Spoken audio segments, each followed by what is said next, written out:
Once upon a time, in the bustling city of Abuja, Nigeria, My name is Samtu, and a young, beautiful lady, very cunning, and I have a wicked heart. I love money and would do anything to get money. Somto had a strange habit of changing her name and appearance to work as a nanny in different homes. She would wear different clothes, hairstyles, and even change her accent to disguise herself. She worked for so many families, taking care of their children, but little did they know that Somto had a devilish plan. Somto had been working for Kafor's family for a few months. She gained their trust and affections. She was careful with her plans, studying the family regular routine and waiting for the perfect moment to strike. One day, while Mr. and Mrs. Okafor were out for dinner, Somto entered into their children's room, her heart racing with excitement.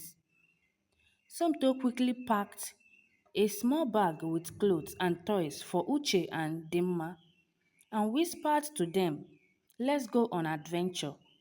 The children trusted Somto completely, following her without delay. As they left the house, Somto made sure to lock the doors behind, knowingly that the parents would assume the children were safely asleep in their rooms. With the children with her, Somto made a way to a very dangerous location where a mysterious man awaited her. The mysterious man handed a large sum of money, and in return, she handed Dimma and Uchi to the man. The children, confused and scared, the Okafor's family returned home from their evening outs. They were tired but happy because they spent time for themselves, only to find their worst nightmare staring them in their face. Their children, Dimma and Uche, were nowhere to be found. The house was empty, with no sign of forced entry. It was as if the children had vanished into the thin air. Mrs. Okafor's eyes widened as she searched every room, calling her children's name. Mrs. Okafor's face turned pale as she saw a written note which made it clear that her children can never be seen again. Realized unthinkable had happened. Their children were long gone, and some told the nanny they had trusted was nowhere to be found. The family panicked, turned to despair as they scoured the neighborhood, searching for any trace of their children. They went and informed the police, who started an investigation into the disappearance of the two children. Mrs. Okafor, she later handed the letter which she saw on the children's room, but the writing was not traceable. As the news spread, the community was shocked. How could a nanny entrusted with the care of innocent children betray that trust so callously? Meanwhile, Somto had already moved on to her next victim. The Okoye's family, she had been searching for the perfect family to target and found them through job seeking online. She pretended to be a qualified nanny and was hired on the spot.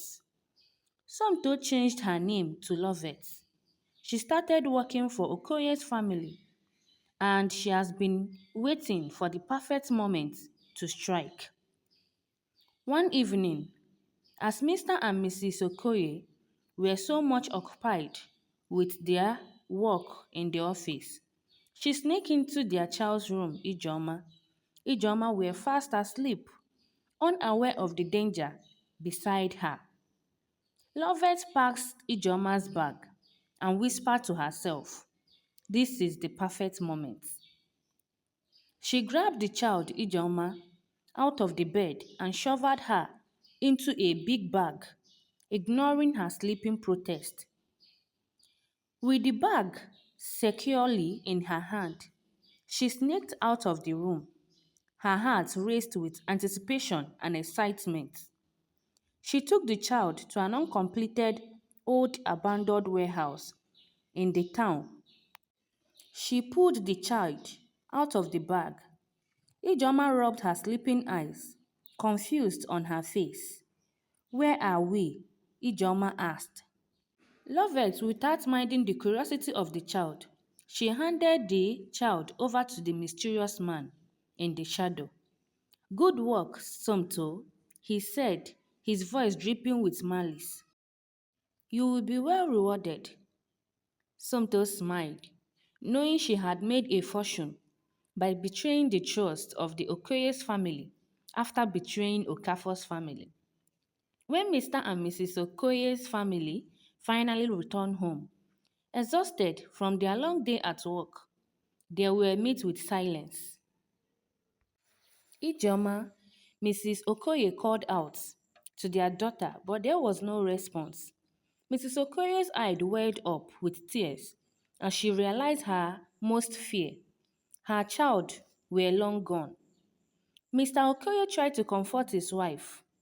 Don't worry, we will find them, he said. Mr. Okoye quickly called the police. The police promised to help them, and they started searching for Ijoma, asking questions and looking everywhere. The Okoye's family waited anxiously, hoping for good news, but for now, their child were gone, taken by the evil Somto, who changed her name as Lovett in disguise. The Okoye's family searched everywhere for their child, but they couldn't find them. They put on posters, asked for people on social media, and asked the police to put more effort in their search. But Sonto was gone, and no one knew where she was. Meanwhile, Sonto changed her appearance. She changed her hair and wear sunglasses to hide her eyes. She got a new phone and started looking for her next targets. She found a family called Water and thought they were perfect for her. Somto now calling herself Beauty. She made herself sound like a happy and cheerful nanny. She was getting ready to track the Water and take their child away from them. Beauty found the Water through an online job posting. She had created a fake profile, presenting herself as an experienced and loving nanny. She applied for the job, and the Waters, desperately looking for help, hired her without doing a thorough background check. Beauty fake profile was perfect, with fake names. She had a fake certificate claiming she was a qualified professional child care. The Water were convinced she was the perfect person to take care of their child. She had been watching Waters, studying their routine, and waiting for the perfect moment to strike. One fateful day, when the Waters family were out of the house, she took their younger daughter and gave her to the mysterious man. She became very happy because a lot of money was handed over to her.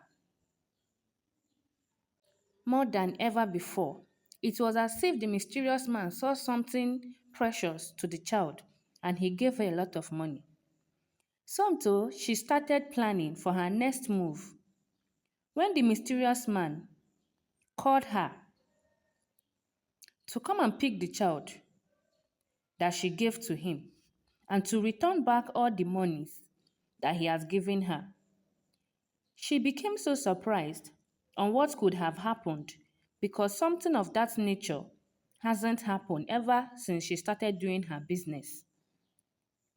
She was curious to know what really changed about the girl. A mysterious man appeared to her when she was busy thinking on what had happened.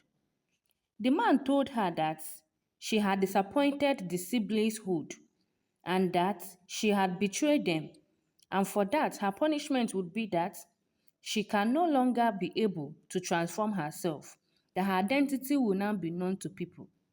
Somto was heartbroken as she set her journey back to take the Water's daughter back to them. because they instructed her to take the child back to the parents. Somto covered her face in order for her not to be recognized because her pictures were pasted everywhere around the city. She got to the uncompleted house where the mysterious man that gave her a huge amount of money was. The mysterious man handed the Waters' daughter back to her, saying that the girl can't be used for their sacrifice. And ever since the little girl enters their altar, she had destroyed all the powers in their altar, and she is to be blamed for that she have scattered and disappointed their plan. The Waters family were in their house praying and sending more fires to anywhere their daughter is being held captive. Some though took the daughter and thinking on how to return the child back to her parents. On her way back, Somto continued to cover her face. While they got to where the police officers were, breeze blew and took away her scarf from her. Somto tried to run, and the Waters' daughter shouted and saying, "She is a kidnapper. She had kidnapped me." The police ran towards her and caught her, and then Sonto was arrested because she can't change her identity anymore. The Waters family came to the police station and took their daughter. Somto, while being in prison, she was tormented, flogged by the spirit of the children she had sold for money. On the day of the judgment, she confesses all her crime and she was sentenced to death by hanging. And all her accomplices were also sentenced to death, and they all died a shameless and miserable death because they can no longer change their identity and they can no longer appear or reappear. Then the moral lesson from this story teaches us that engaging in immoral and illegal activities for personal or whatsoever gain will eventually lead one to downfall. And no matter how powerful you think where you belong is, there is power that is above all, and there is also a time limit for everything on earth. Thank you for watching. Like, share, and then comment.